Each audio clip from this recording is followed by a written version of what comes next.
No. Let's go to the videotape as well. No, well, and then they did. Of course she quoted Independence Day. To her, that's a history book. That's a... Which is like saying, I would have been at the wedding. I was too busy burning down the church. She very conveniently failed to recall a great deal of what she said, but fear not, because Big Pharma is hard at work to make sure she never forgets the things she didn't actually forget. When Marjorie was asked if she considered participating in the riot herself, she said it was on her calendar, but she was too busy preparing her case against the Electoral College vote totals to go. Just moments ago, late-night television turned into a political battlefield as Jimmy Kimmel responded with biting fury to an attempt by Congresswoman Marjorie Taylor Greene to have him arrested, and the result was nothing short of a televised demolition. What began as a bizarre legal stunt quickly spiraled into a national spectacle, with Kimmel taking the gloves off in a scathing monologue that ripped through Greene's accusations and left viewers stunned. I have the weirdest life, I really do. Once again, I find myself in the middle of a brouhaha as I appear to have run afoul of probably the worst woman in American politics, Marjorie Taylor Greene, Judge Ketanji Brown Jackson's nomination to the Supreme Court, which is lovely, a lovely thing to say. So I made a joke. I said, where is Will Smith when you need him? What she does instead of working, she tweets. After she saw it, she tweeted, ABC contacts my employer. This threat of violence against me by Jimmy Kimmel has been filed with the Capitol Police. Before we move on, I'd like to ask you a small favor. If you appreciate this content, please take a second to like this video and subscribe to the channel. Over 98% of you watch the videos without subscribing. It costs you nothing, but it makes a huge difference to us. So, did you click the subscribe button? Great.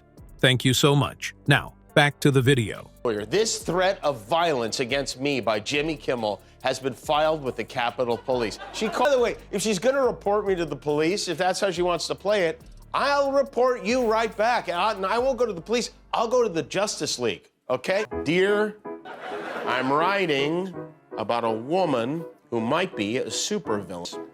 Like the Joker, she thinks she is funny. And like the Penguin, she is 5 foot. Do you know what a vomit you have to be to get called out by Marjorie Taylor Greene? According to reports, Greene filed a formal complaint accusing Kimmel of inciting threats and endangering her safety following a segment on his show where he mocked her recent string of controversial statements. In her claim, Greene cited violent rhetoric and malicious intent, suggesting that Kimmel's jokes crossed the line into criminal territory. Though the complaint was swiftly dismissed by legal analysts as frivolous and lacking any actual evidence of a threat, it triggered an immediate backlash and gave Kimmel more than enough fuel to launch a fiery televised response. The monologue aired at the top of his show. No laughter track, no warm-up, just Kimmel, seated at his desk, visibly fed up and razor-focused. "You want me arrested?" he asked, staring directly into the camera. "For doing jokes? For holding you accountable with a punchline? That's not just idiotic, it's terrifying." He then launched into a blistering takedown of Greene, calling her a professional victim who thinks accountability is a hate crime. Kimmel recapped her long history of inflammatory comments, from QAnon conspiracies to defending insurrectionists, and pointed out the hypocrisy of a public official crying foul over a comedy bit while regularly engaging in what he called a full-time career in reckless outrage. The studio audience erupted in support, but Kimmel didn't stop at sarcasm or ridicule. He dug deeper, addressing the chilling implications of a sitting member of Congress attempting to use law enforcement to silence a comedian. "This is what authoritarians do," he said. "They weaponize fear. They act like jokes are threats and threats are jokes. It's not just about me, it's about what kind of country we want to live in." The moment quickly went viral. Within minutes, clips from the segment were trending across social media.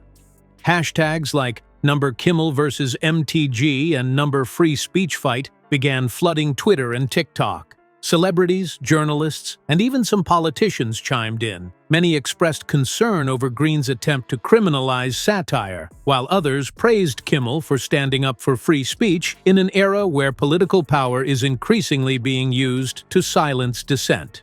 Greene, never one to back down from public sparring, responded on X with a defiant post calling Kimmel a cowardly liberal clown who hides behind a studio audience, and insisted that justice is coming. She reiterated her belief that comedians who mock elected officials are contributing to the breakdown of civil society and warned that accountability doesn't stop at the Capitol. Kimmel fired back live, laughing off her threats and responding with biting precision. "If Marjorie wants to see the breakdown of civil society," he said, "she should look in the mirror. Or better yet, review her greatest hits: Jewish space lasers, denying school shootings, and calling for political violence. That's not civil society, that's a circus." Legal experts weighed in quickly, confirming that Greene's complaint had little to no legal standing. First Amendment attorneys dismissed it as political theater designed to intimidate rather than prosecute. One prominent media lawyer commented, "It's not only absurd, it's dangerous." When powerful officials try to police comedy, we're no longer just talking about bad jokes.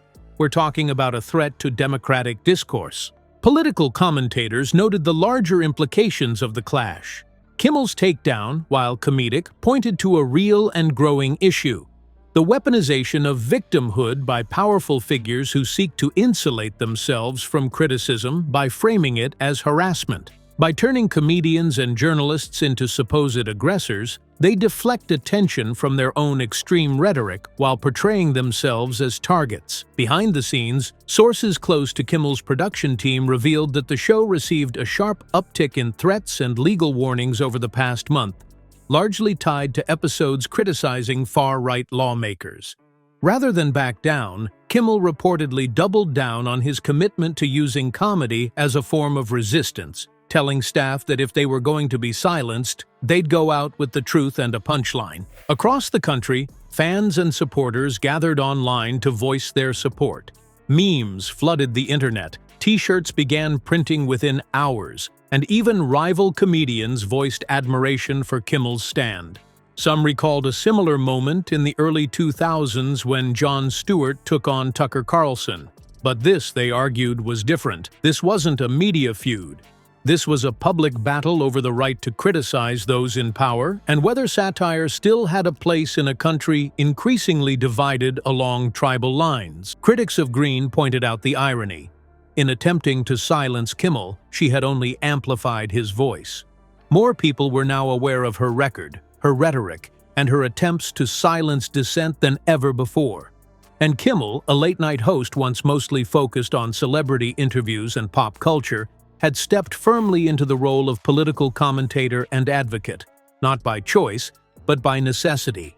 As the dust continues to settle, it's clear that this clash will not be the last. The boundary between politics and entertainment continues to blur, and as elected officials grow bolder in their attacks on speech they don't like, figures like Kimmel may find themselves not just behind a desk, but on the front lines. Tonight, what might have started as a joke has become something far more serious.